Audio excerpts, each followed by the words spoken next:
7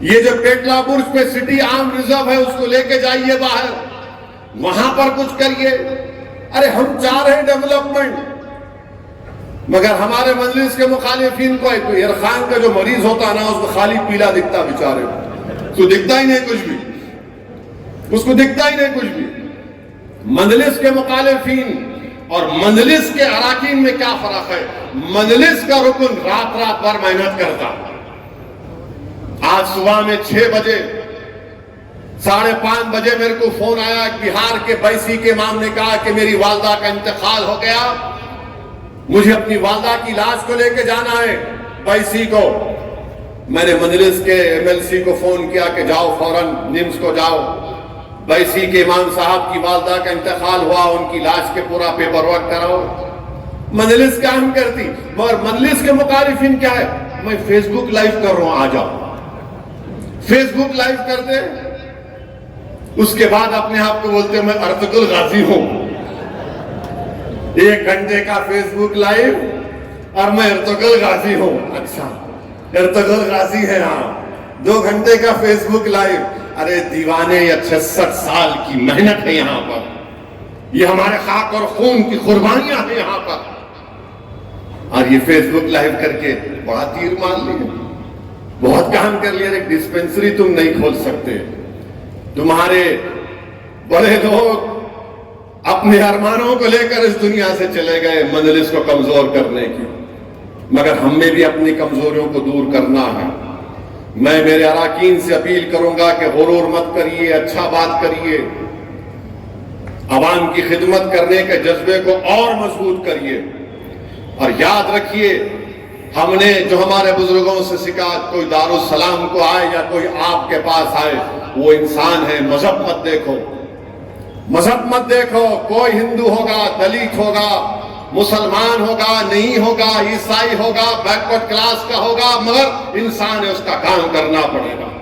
اور یہ دارالسلام گواہ ہے کہ یہاں پر ہم بیٹھ کر بلا لحاظ مذہب و ملت کام کرتے آئے ہیں, اور انشاءاللہ تعالیٰ کام کرتے رہیں گے.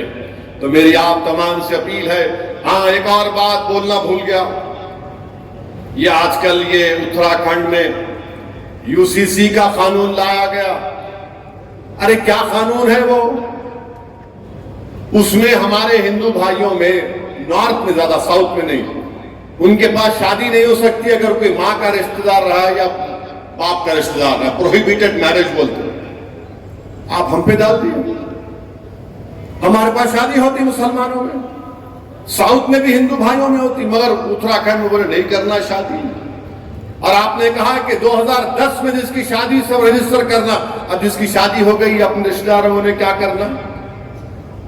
میں نریندر مودی جی سے پوچھنا چاہ رہا ہوں, یہ جو ہندو انڈیوائیڈڈ فیملی کا ٹیکس ریبیٹ صرف ایک ہی کمیونٹی کو کیوں ملتا, مسلمانوں کو کیوں نہیں ملتا؟ دیجئے نا. 3000 کروڑ روپیہ آپ نے دے دیا, اس میں ٹیکس ریبیٹ میں میرے کو بھی دو. مزہ ہو رہی.